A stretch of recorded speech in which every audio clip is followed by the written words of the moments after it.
Hello guys, ഞാൻ ഇന്നിവിടെ ഉണ്ടാക്കാൻ പോകുന്നതേ സൗത്ത് ഇന്ത്യൻ ഡിഷായ മസാല ദോശയാണ് കേട്ടോ. ഉരുളക്കിഴങ്ങും സവാളയും പച്ചമുളകൊക്കെ വീട്ടിലുണ്ടെങ്കിൽ നമുക്കെല്ലാം മസാല ഉണ്ടാക്കട്ടോ. മസാല ദോശ നല്ലൊരു ടേസ്റ്റാണ്. നിങ്ങൾ വീട്ടിൽ ദോശമാവൊക്കെ ഉണ്ടെങ്കിൽ നിങ്ങൾ ഉണ്ടാക്കി നോക്കി. അതിന് നമുക്കേ 2 ഉരുളിയെ ഉരുളങ്കിഴങ്ങ് എടുത്തിട്ടുണ്ട് കേട്ടോ. ഇതൊന്ന് നടുക്കെ മുറിച്ചിട്ട് നമുക്ക് പ്രഷർ കുക്കറിൽ ഒന്ന് വേവിച്ചാൽ ഇത് നടുകെ മുറിക്കുമ്പോൾ വേഗം വെന്ത് കിട്ടും കേട്ടോ. അതിനാണ് നടുക്ക് മുറിക്കണത്.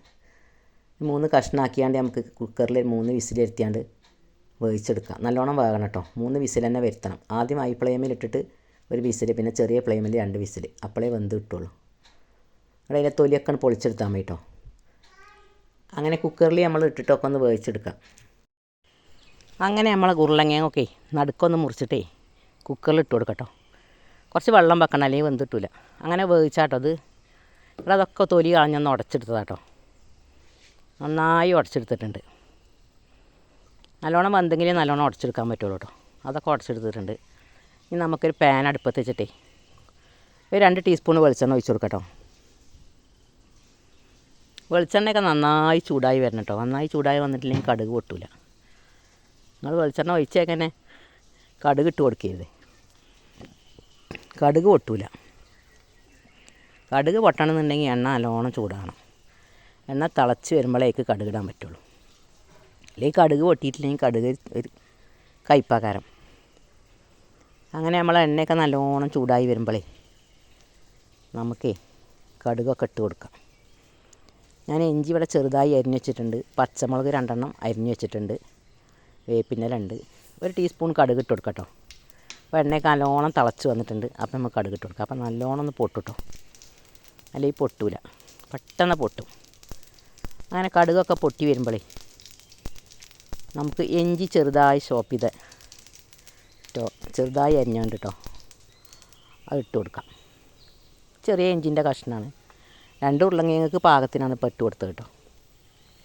അങ്ങനെ ഇഞ്ചിയൊക്കെ ഒന്ന് ചെറുതായി അരിഞ്ഞിട്ടേ അതൊക്കെ ഇട്ട് കൊടുത്തിട്ട് അതൊന്ന് നല്ലോണം ഇളക്കി കൊടുക്കുക. അതിൻ്റെ പച്ചമണമൊക്കെ പോയി വരുമ്പോൾ നമുക്ക് പച്ചമുളക് ഇട്ട് കൊടുക്കാം. അങ്ങനെ പച്ചമുളക് ഇട്ട് കൊടുത്ത് എരിവിന് ആവശ്യമില്ല ഇട്ട് കൊടുത്തോളൂ കേട്ടോ. ഞാൻ ഇപ്പോൾ ഒരു പച്ചമുളക് നടുകെ പൊളിച്ചതാണ് ഇട്ട് കൊടുത്തിരിക്കുന്നത്. 2 എണ്ണം ഇട്ട് കൊടുക്കണം. എരി അധികമാവും കുട്ടികൾക്കൊക്കെ എഴുതിയിട്ടാണ് ഇട്ട് കൊടുക്കാത്തത്. നമുക്ക് എരിവ് വേണമെന്നുണ്ടെങ്കിൽ 2 എണ്ണം 3 എണ്ണം ഇട്ട് കൊടുത്തോളൂ കേട്ടോ. ഇപ്പോൾ നല്ല എരിയില്ല പച്ചമുളകാകൊണ്ട് ഞാൻ 1 ഇട്ട് കൊടുത്തിട്ടോ. ചെറിയ കുട്ടികൾക്ക് എരിയല്ലോ. അങ്ങനെ ഒരു സവാള നമ്മൾ ചെറുതായി അരിഞ്ഞത് അതും കൂടി ഇട്ട് കൊടുക്കുക.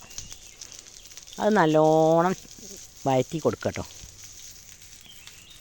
അതൊക്കെ ഫ്ലെയിമൊക്കെ ചെറുതാക്കിങ്ങാണ്ടേ ഇങ്ങനെ ഇളക്കിങ്ങാണ്ട് ഇങ്ങനെ വഴറ്റി കൊടുത്താൽ മതി. ഇടയ്ക്ക് ഓരോന്ന് ഇളക്കി കൊടുത്താൽ മതി. നിങ്ങളൊന്ന് അടച്ച് വെച്ചാൽ പെട്ടെന്ന് ആയി കിട്ടും കേട്ടോ. ഫ്ലെയിം ചെറുതാക്കുമ്പോൾ ഇടയ്ക്ക് ഓരോന്ന് ഇളക്കി കൊടുത്താൽ മതി അടച്ച് വെച്ചുകൊണ്ട്. അങ്ങനെ ഇതൊക്കെ നല്ലോണം ചോന്ന് വരുമ്പോഴേ നമുക്ക് ഇതിലേക്ക് ബാക്കിയുള്ള ചേരുവകളും കൂടി ചേർത്ത് കൊടുക്കാം. ഒന്ന് ഇളം ബ്രൗൺ കളറായാൽ മതി കേട്ടോ. വല്ലാതെ കരിഞ്ഞു പോകേണ്ട ആവശ്യമൊന്നുമില്ല. ഒന്നിങ്ങോട്ട് വെന്ത് കിട്ടിയാൽ മതി, വയന്ന് കിട്ടിയാൽ മതി കേട്ടോ. അപ്പോൾ തന്നെ ഇതിൻ്റെ കറക്റ്റ് ടേസ്റ്റ് ആവും കേട്ടോ. കരിഞ്ഞു പോകേണ്ട ആവശ്യമൊന്നുമില്ല. അങ്ങനെ സവാളയൊക്കെ നന്നായി വരുമ്പോഴേ നമ്മൾ എണ്ണ അല്ലെങ്കിൽ കുറച്ച് എണ്ണ ഒഴിച്ച് കൊടുത്തോളി. ആവശ്യത്തിന് കുറച്ച് ഉപ്പിട്ട് കൊടുക്കാം കേട്ടോ. ഉപ്പും കൂടി ഇടുമ്പോഴേ ഉപ്പ് അതിൽ പിടിക്കുകയും ചെയ്യും. സവാള പെട്ടെന്ന് വയന്ന് വരും ചെയ്യും കേട്ടോ. അങ്ങനെ സവാളയൊക്കെ ചെറിയ തീയിലിങ്ങനെ വഴറ്റിയിട്ടേ ഇളം ബ്രൗൺ കളറാവട്ടെ. കുറച്ച് നേരം വഴറ്റി കൊടുക്കണം. അപ്പോഴേ ഇളം ബ്രൗൺ കളറാവുക. അങ്ങനെ നിങ്ങൾ വഴറ്റാൻ നിങ്ങൾക്ക് ബുദ്ധിമുട്ടുണ്ടെങ്കിൽ വേറെ എന്തെങ്കിലും ജോലി ഉണ്ടെങ്കിൽ നമ്മളൊരു അടപ്പ് കൊണ്ട് അടച്ച് വെച്ചിട്ടേ ഫ്ലെയിം ചെറുതാക്കി ഇടയ്ക്കൊരൊന്ന് ഇളക്കി കൊടുത്താൽ മതി. അടപ്പ് തുറന്നാൽ കേട്ടോ. കരിഞ്ഞു പോകുന്നില്ല. അങ്ങനെ ആകുമ്പോൾ എളുപ്പത്തിൽ നമുക്ക് വേറെ ജോലികൾ എടുക്കുകയും ചെയ്യാം. അങ്ങനെ നമ്മളെ സവാളയൊക്കെ കറക്റ്റായിട്ട് വന്നിട്ടുണ്ട് കേട്ടോ. ഇതാണ് അതിൻ്റെ ഒരു പാകം. ഇനി നമുക്കതിലേക്ക് കുറച്ച് മഞ്ഞൾപ്പൊടി, ഒരു 1/4 ടീസ്പൂൺ മഞ്ഞൾപ്പൊടി ഇട്ട് കൊടുക്കാം കേട്ടോ. അതും കൂടി ഒന്ന് ഇട്ട് കൊടുത്ത് അതിൻ്റെ പച്ചമണം പോളൊക്കെ ഒന്ന് നല്ലോണം ഇളക്കി കൊടുക്കുക. ഇതിൻ്റെയൊക്കെ ഒരു പച്ചമണമൊക്കെ ഒന്ന് പോയി നല്ലോണം ഇളകി വരുമ്പോഴേ 2 വേപ്പിൻ്റെ ഇല ഇട്ട് കൊടുക്കുക. അങ്ങനെ 2 വേപ്പിൻ്റെ ഇല ഇട്ട് കൊടുത്തിട്ട് അതും ഒന്ന് ഇളക്കി കൊടുക്കുക. വേപ്പിൻ്റെ ഇലയും കൂടി അതിൽ വയന്ന് വരുമ്പോൾ നമ്മൾ ഉരുളങ്കിഴങ്ങ് ഉടച്ചും കൂടി ഇട്ട് കൊടുക്കാം കേട്ടോ. അങ്ങനെ നമ്മളെ ഇതിലേക്കുള്ള കൂട്ടാണ് ഇപ്പോൾ നമ്മൾ റെഡിയാക്കുന്നത് മസാല ദോശയ്ക്കില്ലേ. ഇപ്പോൾ അത് വെള്ളം ഒഴിച്ചാൽ തുള്ളി വെള്ളം വേണമെങ്കിൽ ഒഴിച്ച് കൊടുത്തോളി വേണ്ടോളി. ഞാൻ വെള്ളം ഒഴിച്ചിട്ടില്ല. അതിങ്ങനെ തന്നെ ഇതിൻ്റെ മസാല പിടിച്ചാൽ നല്ല രസമാണ് കേട്ടോ. വെള്ളം ഒഴിക്കണമെങ്കിൽ കുറച്ച് അയഞ്ഞ് കിട്ടും. ഇതിങ്ങനെ നല്ലോണം വെന്തിട്ടുണ്ട് കേട്ടോ. അത് ഇതിൽ ഉടച്ച് ചേർത്താൽ മതി. ഞാനിങ്ങനെ ഇപ്പോൾ ഉണ്ടാക്കിക്കണേ, വെള്ളം ഒഴിച്ചിട്ടില്ല. നിങ്ങൾക്ക് വേണമെങ്കിൽ കുറച്ച് വെള്ളം ഒഴിച്ചോളി. അങ്ങനെ അതൊക്കെ അതിൽ കടന്നിട്ടേ നല്ലോണം എണ്ണയിൽ കടന്നിട്ട് ആ ഉരുളങ്കിഴങ്ങും ആ മസാലയും ഒക്കെ ഒന്ന് ഇളക്കി നല്ലോണം ഉടച്ച് കൊടുക്കട്ടോ. നമ്മുടെ മസാല നല്ല റെഡി ആയിട്ടുണ്ട്. അല്ലേ, അടിപൊളിയായി വന്നിട്ടുണ്ട്. ഉപ്പൊക്കെ നിങ്ങൾ നോക്കിക്കോളി, ഉപ്പുണ്ടോയെന്ന്. ഉപ്പൊക്കെ കറക്റ്റായി. നമുക്ക് മസാല മാറ്റി വെക്കാം. നമുക്ക് ദോശ ഇട്ടാലോ? ഇനി ഞാൻ ഫ്രിഡ്ജിൽ വെച്ചിട്ടുണ്ട്. തലേദിവസത്തെ ദോശമാവ് ഉണ്ടായിരുന്നു, അതെടുത്ത് ചട്ടി നല്ലോണം ചൂടാവണം കേട്ടോ. ഇവിടെ ഒരു തവി ഒഴിച്ച് കൊടുക്കുക. ഫ്ലെയിമൊക്കെ നല്ല ഹൈ ഫ്ലെയിമിലാക്കിയിട്ടാണ് ആദ്യം ഒഴിച്ച് കൊടുക്കേണ്ടത്. അങ്ങനെ ഇതൊക്കെ പരത്തിയിട്ടേ ഇതൊക്കെ ഒന്ന് വലിഞ്ഞ് വരുമ്പോഴാണ് നമ്മൾ തീ കുറക്കേണ്ടത്. ആദ്യം തന്നെ കുറക്കാൻ നിൽക്കിയത്. അങ്ങനെ അതൊക്കെ ഒന്ന് വലിഞ്ഞ് വരുമ്പോൾ കുറച്ച് നെയ്യ് ഒഴിച്ച് കൊടുക്കട്ടോ. നമുക്ക് ഒരു ടീസ്പൂൺ നെയ്യോ നെയ്യ് ഒഴിക്കുമ്പോൾ നല്ലൊരു ടേസ്റ്റ് ഉണ്ടാകും കേട്ടോ. എണ്ണ വേണമെങ്കിൽ എണ്ണ ഒഴിച്ച് കൊടുക്കാം, ഓയിൽ. അങ്ങനെ നെയ്യൊക്കെ നല്ലോണം ഒഴിച്ച് കൊടുത്തിട്ടേ ഫ്ലെയിം ഒന്ന് ലോ ഫ്ലെയിമിലാക്കുക. അതൊന്ന് വെയിറ്റ് ചെയ്യണം കേട്ടോ. പെട്ടെന്ന് എടുക്കരുതേ. ഒക്കെ ഒന്ന് നല്ലോണം വലിഞ്ഞ് വരണം. ഇളം ബ്രൗൺ കളറാണ്. ചട്ടിൻ്റെ അടിയിൽ നിന്നൊക്കെ ഒന്ന് വിട്ട് കിട്ടണം കേട്ടോ. ദോശ ചുടുമ്പോൾ നമ്മൾ കുറച്ച് വെയിറ്റ് ചെയ്ത് ചുടണം, അപ്പോഴേ നേരാവുള്ളൂ. അങ്ങനെ ഇത് ഒക്കെ നല്ലോണം ആയി വരട്ടെ, ഒന്ന് വലിഞ്ഞ് വരട്ടെ കേട്ടോ. ഫ്ലെയിമൊക്കെ ചെറുതാക്കി ചെറിയ തീയിൽ. അങ്ങനെ ദോശയൊക്കെ വലിഞ്ഞ് വരുന്നുണ്ട്. നമ്മൾ ഈ 2 ഉരുളങ്ങയും കൊണ്ട് നമുക്ക് 5 ദോശ വരെ ഉണ്ടാക്കാം കേട്ടോ.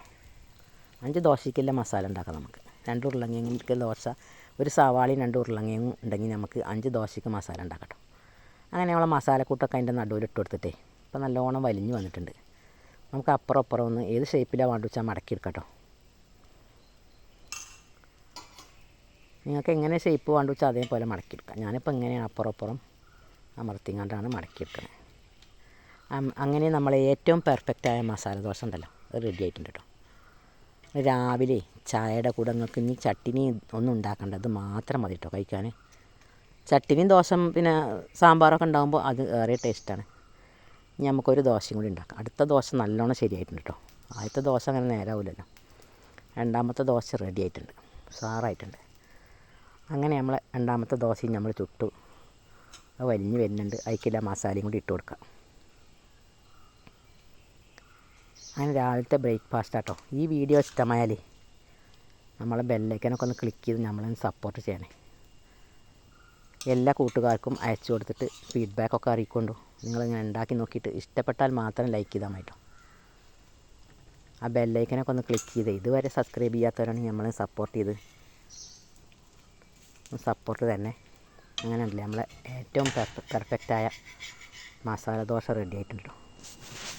ഇപ്പോൾ രാവിലത്തേതാണിത്, ബ്രേക്ക്ഫാസ്റ്റാണിത്. നമുക്കൊന്ന് കഴിച്ച് നോക്കാം. ആ മസാലയും ആ ദോശയും ആ നെയ്യിൻ്റെ മണമൊക്കെ പടണ്ടല്ലോ, അടിപൊളി ടേസ്റ്റാക്കാം. ഇനി മസാല ബാക്കിയില്ലേണ്ടെങ്കിൽ നിങ്ങളിങ്ങനെ എടുത്ത ചോളി, നിങ്ങൾക്ക് വേണമെങ്കിൽ കുറച്ചുകൂടിയും കൂട്ടി കഴിക്കണമെങ്കിൽ കഴിക്കാം.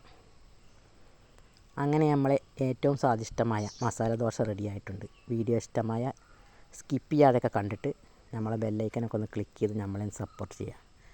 എല്ലാ കൂട്ടുകാർക്കും നന്ദി, നമസ്കാരം. താങ്ക്സ്.